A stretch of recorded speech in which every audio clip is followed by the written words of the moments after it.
Nama saya Aina Anissa binti Azmi, bermatric kad nombor B0620010039.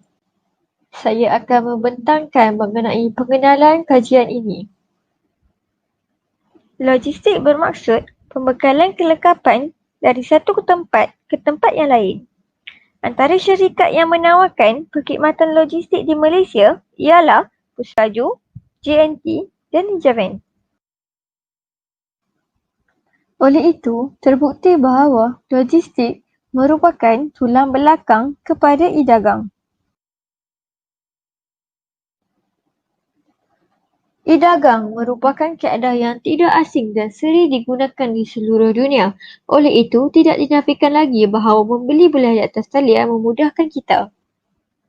Peratus pembelanjaan di platform e-dagang meningkat daripada 11.3% pada tahun 2016 kepada 23.3% pada tahun 2019.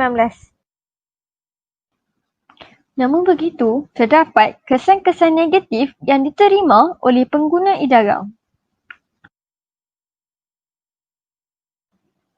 Oleh itu, kajian ini adalah untuk mengenal pasti antara masalah yang berlaku kepada pengguna awam semasa menggunakan khidmat membeli barangan secara atas talian. Selain itu, kajian ini juga dikaji untuk mengetahui inovasi teknologi yang diperlukan untuk meningkatkan perkhidmatan e-dagang. Assalamualaikum warahmatullahi wabarakatuh. Nama saya ialah Nurliana Syamiza binti Rozihan, bernombor matrik B0620101152. Untuk pengetahuan anda, saya akan menerangkan tentang objektif kajian. Objektif kajian kita yang pertama ialah pengalaman membeli belah secara atas talian yang buruk yang berkaitan dengan logistik membawa kesan negatif kepada para pengguna. Objektif kajian kita yang kedua ialah cadangan inovasi teknologi untuk mengatasi masalah dan meningkatkan perkhidmatan.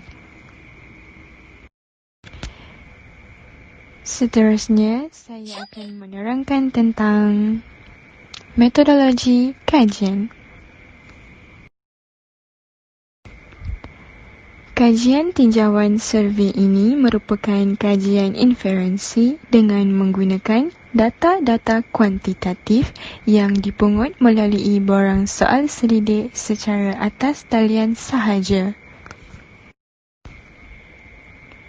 Kerana kekangan pandemik COVID-19 yang menghalang pergerakan untuk melakukan soal selidik lebih lanjut seperti kaedah temu bual.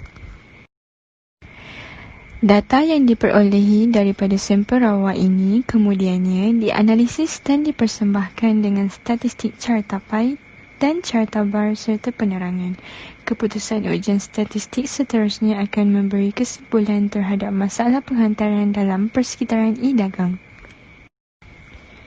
Menerusi aplikasi Google Form, sebanyak 100 orang responden telah mengisi borang soal selidik yang merangkumi jantina lelaki dan perempuan berumur lingkungan 20 tahun hingga 50 tahun. Bagi melengkapkan lagi kajian mengenai masalah yang dialami oleh pengguna am dalam persekitaran e-dagang, penyelidikan menggunakan pengaksesan internet turut digunakan berkaitan kajian yang telah dijalankan. Nama saya ialah Yashini Ana Perempuan Saundaraja. Nombor kad matrik saya B0620100234. Latar belakang kajian saya ialah e-dagang merupakan pembelian barang runcit dan membeli belah menerusi talian. E-dagang memberikan faedah kepada pelanggan dan penjual. Dengan menjalankan aktiviti ini, masyarakat dapat menjimatkan masa dan tenaga mereka. Urus niaga secara atas talian adalah lebih efektif dan mengurangkan kos perniagaan. Pihak kerajaan seharusnya menjadi penuju dengan menggalakkan kekeliruan di antara beberapa agensi kerajaan serta berhati-hati supaya tidak timbul persefahaman. Pengguna e-dagang membolehkan peruncit atau pembekal perkhidmatan pengguna untuk mewujudkan rantaian bekalan dan pelanggan-pelanggan utama di peringkat negara dan antarabangsa. Syarikat dan usahawan kecil dan sederhana boleh merakumi faedah daripada e-dagang kerana penjual dapat mencapai lebih banyak potensi pembelian berbanding dengan cara tradisional. Penyata masalah dalam kajian saya ialah berkaitan dengan infrastruktur seperti penyediaan perkhidmatan telekomunikasi jalur lebar. Cabaran yang dilihat menerusi aplikasi e-dagang ini ialah servis pengantaran atau perkhidmatan logistik yang kurang baik, iaitu tidak menepati masa. Selamat sejahtera, nama saya Teo Shui Hui dengan nombor matrik B0620104009. Kajian kami telah dijalankan selama 3 hari dan berikut adalah keputusan terhadap 100 tindak balas yang diterima. Dapatan kajian kumpulan kami telah dibahagikan kepada 2 bahagian. Yang pertama, profil demografi sosial. Yang kedua, tingkah laku pembeli dan hubungan antara masalah logistik dalam talian. Profil demografi sosial responden yang didapati telah menggunakan 3 parameter iaitu jantina, umur dan pekerjaan.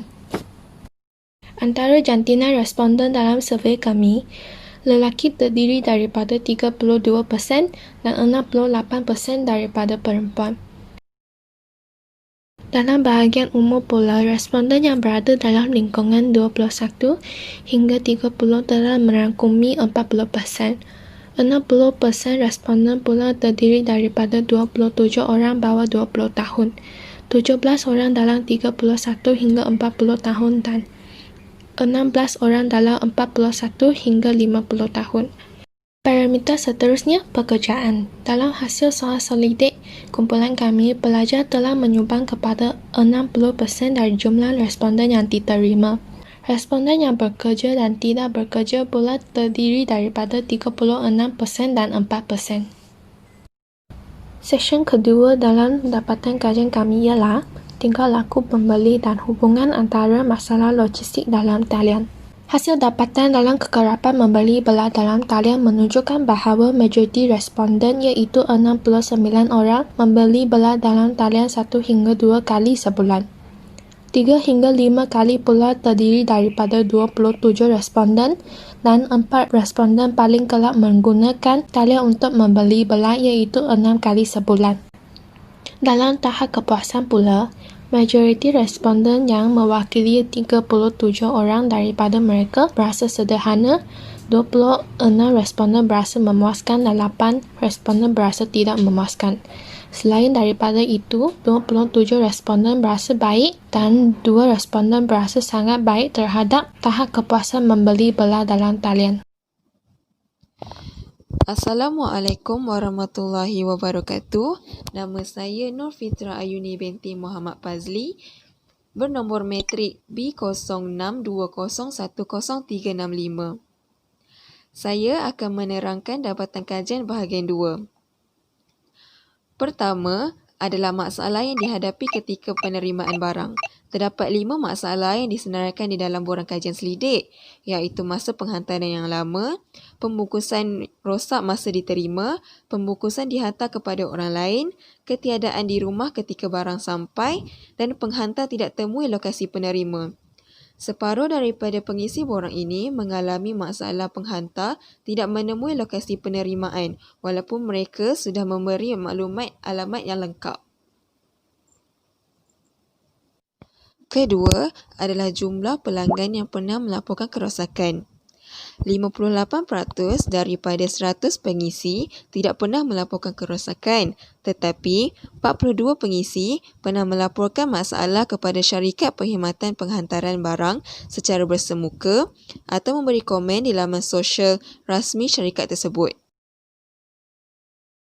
Seterusnya adalah jumlah kesilapan yang berulang. 25% daripada 100 pengisi mengakui bahawa kesilapan yang sama berulang walaupun pernah dilaporkan dan seramai 75% pengisi tidak lagi mengalami masalah kerosakan atau lain-lain masalah. Seterusnya, cadangan yang diberikan untuk menambah baik perkhidmatan. Pertama, menaikkan taraf sistem luar dan dalaman. Pekerja di cawangan pinggir bandar dan di luar bandar perlu menjalankan tugas dengan peka agar penerima dapat menerima bungkusan dengan cepat dan dalam keadaan yang baik, serta memberi perkhidmatan kepada pelanggan dengan mesra demi menjaga imej syarikat. Kedua, mempercepatkan masa penghantaran. Penghantar perlu menghantar bungkusan dalam tempoh yang dimaklumkan kepada penerima untuk mengelakkan timbulnya kemarahan penerima. Ketiga, memaklumkan sebelum membuat penghantaran. Hal ini untuk memastikan penerima ada di rumah untuk elak daripada barang dicuri dan rosak. Keempat adalah memeriksa barang sebelum hantar. Ini untuk mengelakkan kerosakan barang dan jika rosak, syarikat perlu tanggung kerosakan ini atas kecuaian pekerja sendiri. Seterusnya, menambahkan bilangan pekerja. Barang dapat dihantar dengan cepat dan barang dapat dijaga dengan rapi sehingga sampai ke tangan penerima. Syarikat juga perlu mendisiplinkan pekerja. Ini untuk memastikan pekerja tidak mencuri barang penerima yang pernah dilaporkan sebelum ini. Cadangan yang terakhir, mengurangkan caj perhantaran. Syarikat perlu menetapkan harga untuk menghantar surat dan barang mengikut saiz atau kesesuaian. Saya, Nur Wahidah binti Hafsah Elias Nong, bernombor matrik B06-201-0045. Saya ingin menerangkan cadangan inovasi teknologi untuk mengatasi masalah dan meningkatkan perkhidmatan e-dagang di Malaysia.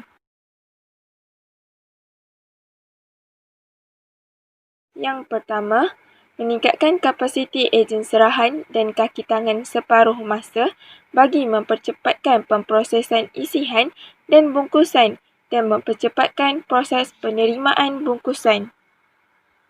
Yang kedua, menaik taraf sistem nombor siri khas iaitu number tracking yang diberikan kepada penerima bagi memudahkan penerima menjejaki status lokasi barang. Antara maklumat yang diperolehi adalah tarikh dan waktu barang mula dikirim, lokasi terkini dan lain-lain aktiviti yang berkenaan dengan bungkusan.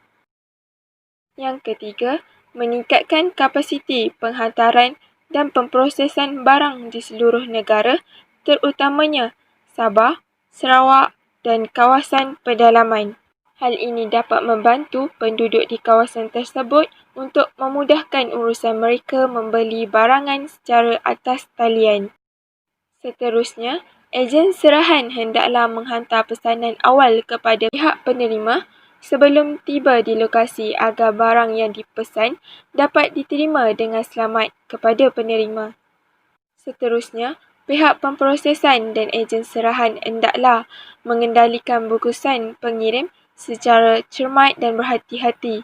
Ia mengelakkan bungkusan yang diterima dalam keadaan terkoyak atau mengalami kerosakan. Hal ini dapat mengelakkan sebarang permasalahan kepada penerima. Secara kesimpulannya, perkhidmatan e-dagang merupakan pilihan utama terutamanya rakyat Malaysia untuk melakukan pembelian atau penjualan secara atas talian. Kepelbagaian perniagaan dapat dijalankan melalui e-dagang dalam meningkatkan taraf dan struktur ekonomi rakyat di Malaysia dan global. Sekian, terima kasih.